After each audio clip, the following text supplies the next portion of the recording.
Well, that's all the ferrets, all fed and watered for another day. And in the breeding cages here, we've got a couple of vasectomised hobs what are taking the gills out of season that we don't want to breed from. We've got BB in his penthouse suite at the back, and he's recovering from a strenuous winter's work, and he's also been put to work in the spring because he sired 3 litters, 1 Ginger Ninja from Russ in Kent and 2 of the Tasmanian Devils that are bred from Bob Merrin's line in the northwest.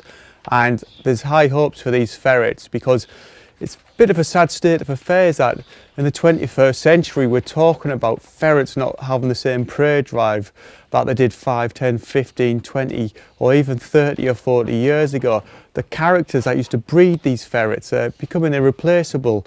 Father Time has taken them, and the modern trends to get colours, sizes, exaggerated hair length is all putting a toxic gene into the breeding pool of our ferrets. And being a rabbiter, I'm like many others up and down the country, I'm only as good as the ferrets we work, so we've got to make sure we're breeding good ones. Once I was sure what ferret I wanted to breed from, and she was in season with that telltale swollen vulva, she went over to the penthouse suite for a night of caveman style passion with my hob BB, and then for the next 6 weeks until she gave birth, she put on an incredible amount of weight.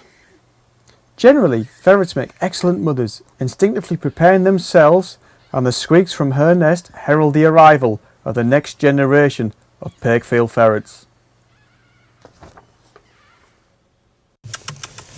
Ever protective, the Jill ferret provides warmth, security and plenty of nutritious milk to give the litter a great start in life. The kits grow very quickly, and there is nothing more comical than a hutch full of baby ferrets, mad as a box of frogs.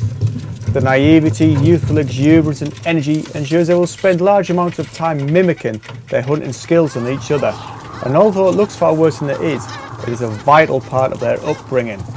Play fighting and using their teeth on each other is one thing, use them on my hands is a definite no-no. So when I start feeding rabbit, I tend to get in there and start my handling of the ferret so they can tell a difference between what my fingers are and what the rabbit is used for. One is there to be respective, the other is obviously to ingrain in their DNA exactly what they'll be looking for under the ground.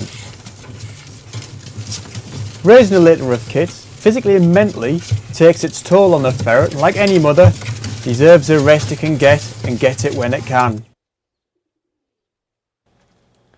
Although they're still suckling milk at this stage, then around the 3rd week they start exploring and nibbling some rabbit meat, and before their eyes open they know what it is. At week 4, 4.5, their eyes are starting to open and they really know what they're doing, and they grow at an alarming rate. So at the 8th week they're weaned off mother and ready for either their new hutches at home or their new homes.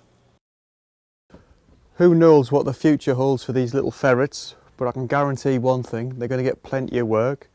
They're free from anything that I didn't want in their line, and hopefully you'll be reading about their antics in the coming winters and beyond shooting times. Happy hunting.